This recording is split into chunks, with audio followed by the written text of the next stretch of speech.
weekdays.com.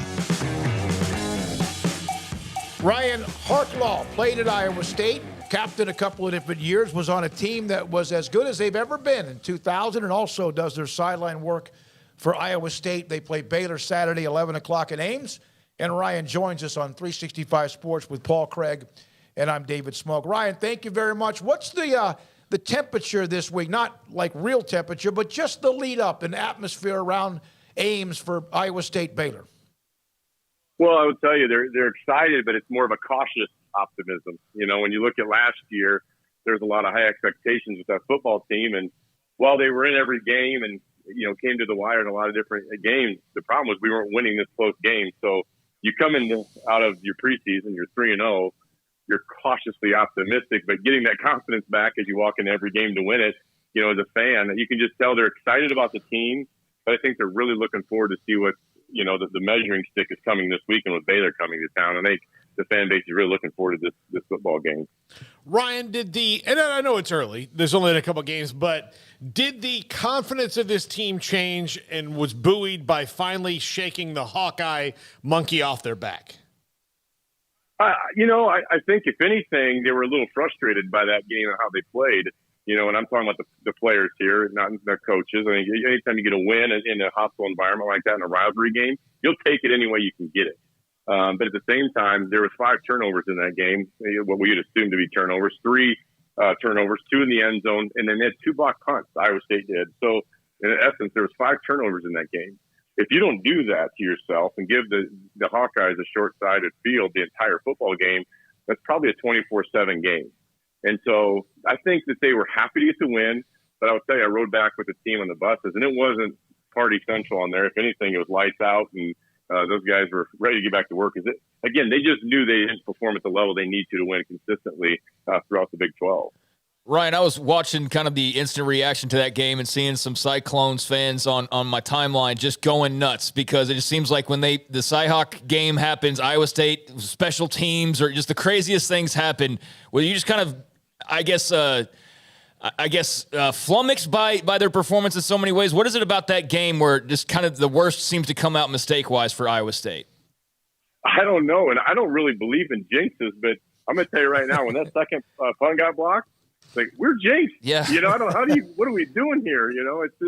It's frustrating. We lost the game last year to Iowa at home, and they had 173 yards of offense.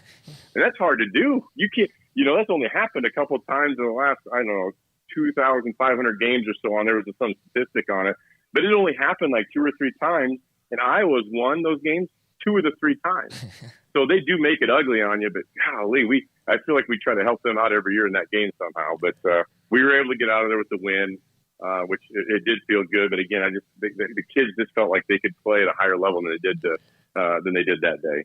In your opinion, you've seen what Matt Campbell's done. Expectations, of course, last year were huge. You mentioned that. And the year before, they played for the Big 12 title against Oklahoma. What has he done? Is the best word to use is stabilize or the consistency? How would you define that? He has an identity of what he wants to be and what he wants his team to be. And I think that you guys actually get to see that down in Waco. I think it's very similar. These 2 coaches of any of the Big 12 remind me of each other more than anyone else on what they're trying to get done. And when you watch them on film, I had a chance to watch the BYU game, which that was an interesting. I didn't get a chance to see it the day of the game, but I watched it here this week, and wow. I mean, there's some opportunities for both teams to play. But you watch that game, and a lot of what Baylor is trying to do throughout that game feels like Iowa State playing a football game. So, again, I think that they know what their identity is, and they know what they want to be. And I think that they are worried about getting themselves better week to week, just like Baylor. I feel like that's what they're looking at. If they can improve just incrementally every single week, they can put a product on the field that will be competitive every single week and throughout the Big 12 or, quite honestly, throughout the nation. What do you think the biggest difference between Hunter Dekkers and Brock Purdy is? Arm strength. It's not any question. And here's the thing about Brock Purdy. Brock Purdy broke every school record we had, was an outstanding quarterback, really accurate, and over the top. I mean, he's now the QB2 for the 49ers now as he moved up with Trey Lance's injury. So he's very talented. It's hard to say, hey, this kid's better. But the kid, what you will see from Hunter is this. He makes much quicker decisions. He gets the ball out of his hands really quick. If you've seen any of the games so far, he gets the ball out really quick and gives his receivers a chance to make plays. But his down the field arm strength is really special. Not just over Brock, but I would say he's a very high end thrower of the football throughout the nation. I think throughout the season, people will start picking up on him and what he's going to be someday. Ryan, obviously losing Breece Hall was huge. They did, obviously return some big weapons, but Hall is in that group when you talk about Purdy and then the big exits. But Jarrell Brock, a guy who's not totally unfamiliar to people who have watched Iowa State over the years. I know it's kind of is it a group by committee? Is he kind of the lead bell cow? How would you describe their running back situation and how they've moved past the Breece Hall era? Well, when we lost David Montgomery first, Right. The starting running back for the Bears. And then we were like, what are we going to do now? And here comes this person named Breece Hall, who turned out to be an outstanding running back. And Jarrell was a 4-star running back recruit the same year that Breece came in. And so we didn't know who was going to start at that time, and Breece won the job and obviously earned it. Now is Jarrell's time, and he's playing outstanding football right now. But when you look at what's in that room, you will see us play 3 to 4 deep on Saturday against Baylor. There's going to be a freshman, I believe, that will come back. He got hurt in the first game. He tweaked the hamstring, I believe. Cartavius Norton. He probably is the next big-time stable, a horse in the stable where he can do a lot of different things. But Jarrell, he is the bell cow of this running back room. He does everything right. He works his rear off. He's a good leader, good person, and he gets you what you want. He puts that foot in the ground and goes north and south. And that is what they're looking for, is positive yards on the run game. No different than Baylor. When you watch them play, it looks very similar to watching what you guys are trying to get done there on offense. This is the Spider-Man meme game. It's the two Spider-Man just pointed at each other. That's exactly very similar teams, like you said. It is. You could swap uniforms at half, and they'd run back out. You wouldn't know. Mm-hmm. You just don't. They're trying to do the same thing. They line up a little different on defense, obviously, and play a little bit different defense. But there's actually a lot of more similarities amongst their defenses than there are, differences. I know you guys will have 4. Baylor have 4 up on the line of scrimmage, where Iowa State will be 3. But let's be honest, we have the 4th one up there. It's our outside linebacker. He's on the line of scrimmage most of the time anyway. So again, when you look at these two teams, it's like a mirror image of each other, and they're both trying to do the same thing. Ryan, how have you guys dealt with, as a fan base, as an institution, the constant rumors about Matt Campbell? So it's a compliment, and it's better than not having your coach talked about. I would say that number one. I get why people want him. I've had the chance to get to know him over the last 5 years, and obviously the last 2, as I've done this radio opportunity with the team. And I get why people want him. He wants to make kids better and win games along the way, not win football games and hopefully make kids better. He has his priorities in check. And I think culture's become that word that everyone wants to use. But you don't know. You don't just automatically have it because you talk about it. You have to live it and believe it. And his foundation of his program is about improving his players and their personal lives as much as it is on the football field. And I get why people want that. And so the rumors are always going to come. If Notre Dame can't hold on to their coach and Oklahoma can't hold on to their coach, and you name it around the nation, everybody's coach is on the table. Mm-hmm. And so I don't think that'll ever go away. I don't know if the movement will be as big in the next couple of years because we don't know where this is all going to settle out, with the new conference realignments and TV deals. And I'm not sure coaches are going to want to jump, from that nice where they know what they have in their hand and go jump into something they don't know where it's going to end up here in the next 3 to 5 years with the new conference alignments and the playoffs and the TV deals coming. So, Ryan, good defense on the Iowa State side of things. Well, we know that. Same thing for Baylor. Offense, you got Hunter Deckers and Jarrell Brock, and obviously guys like Xavier Hutchinson. 2 blowout games in the close contest over Iowa where they clearly could have played better. After 3 games, what we kind of know the strengths, I feel like, with Iowa State. What are maybe some of the things you still have questions about? Special teams. We had 2 punts blocked against Iowa, and then last week against Ohio, we got a field goal block or an extra point. It was an extra point blocked at the end of the first half. And so when you look back to the Baylor game last year, we lost in that third quarter. You guys you got a great punt returner. He was outstanding, but you have a punt return for a touchdown, and you look at the stats from last year's game, it was a 29-31 game. Obviously, you won by 2 there.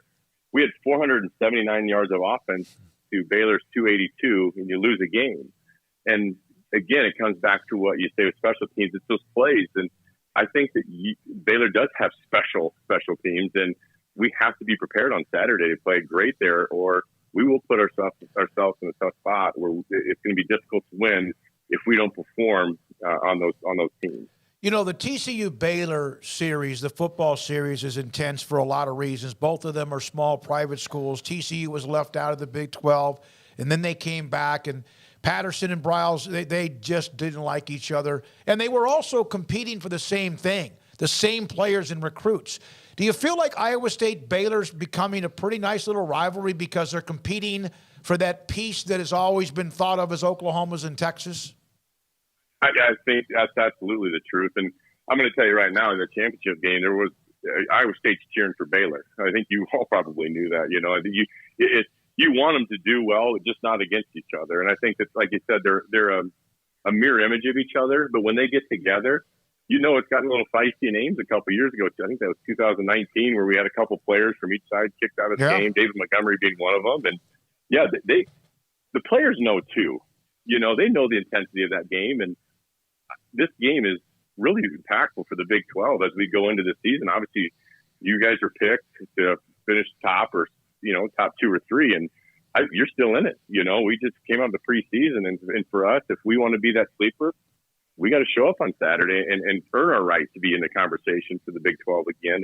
And so, I think it's going to be feisty on Saturday, because I think all the players and the coaches absolutely know what's on the page on Saturday. And this is a huge football game, no different than it was last year.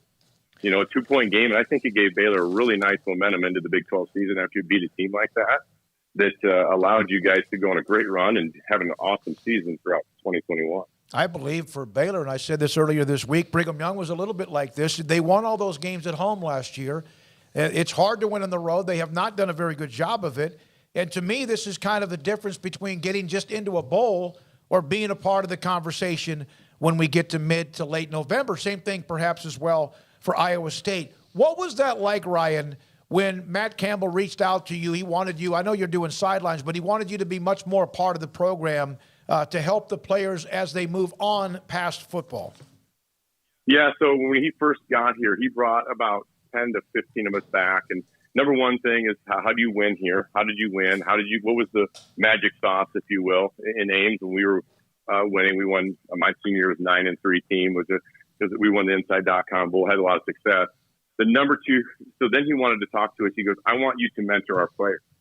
I don't want you to talk to him about football if it's a D lineman. I don't want you talking to him about pass rush, alignment, or anything. I want you to talk to him about his career, his classes, his transition from college to a professional career, how to interview, how to prepare for an interview, how to talk to professors, how to prepare for tests, and coach them from their junior year into the transition into real life. And again, it goes back to, he doesn't just say this stuff. He has structure within his program that he's using the past players to help transition our athletes from, playing for him and being part of the program. He wants them to be a part of the program forever.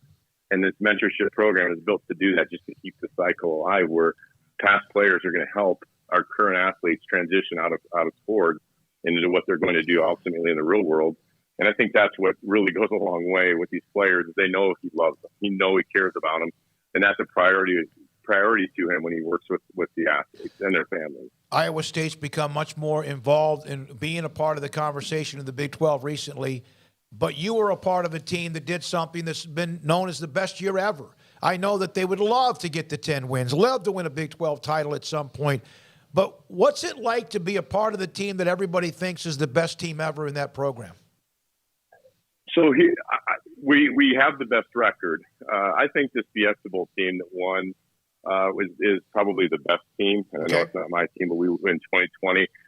And now look, this is a debate we could have in Ames for years, but I think that team was really talented. I think that's what made everyone so excited about 2021. It was everything was coming back from that team. But to win 9 games in a program, you got to remember, we won 1 game our freshman year. So we went from the laughing stock of the Big 12, and everyone's looking forward to seeing us, to, by our senior year, winning 9 games, 5, 6, 7 of us go to the NFL, and it started to change the culture where people are like, hey, you guys, we can get it done here. And so anyway, it's I don't know who the best team is. That's a good debate. I love what Coach Campbell's doing, where he has reloaded again. While last year wasn't perfect, they lost a lot of close games. But the good news is they start 3-0, and there's a lot of confidence in this team, and there's an opportunity again this year to do good things. And then the cupboards are full. It's not just the kids playing. When you look on a Saturday, they're going to probably play 22 to 23 guys on defense throughout that game, first quarter, second quarter, third quarter. They're not just playing the starting 11. They're going to play a lot of kids. It's a pretty deep team, and I think that's why I believe the teams that are there now are much more talented and better than we were at the time we were 9-3. Ryan, glad Nick Joe shared your number with me. Glad you could be a part of it. We'll have Nick on, in fact, tomorrow. He was at Baylor for a long time. Look forward to his memories. Thanks for your time. We appreciate it. I enjoyed it, guys. I hope you have a great week, and we'll hopefully talk to you around Saturday. Yes, sir. That's Ryan Harklau, from Iowa State, sideline reporter, former player, 2 years as a captain. That's pretty good. That's what you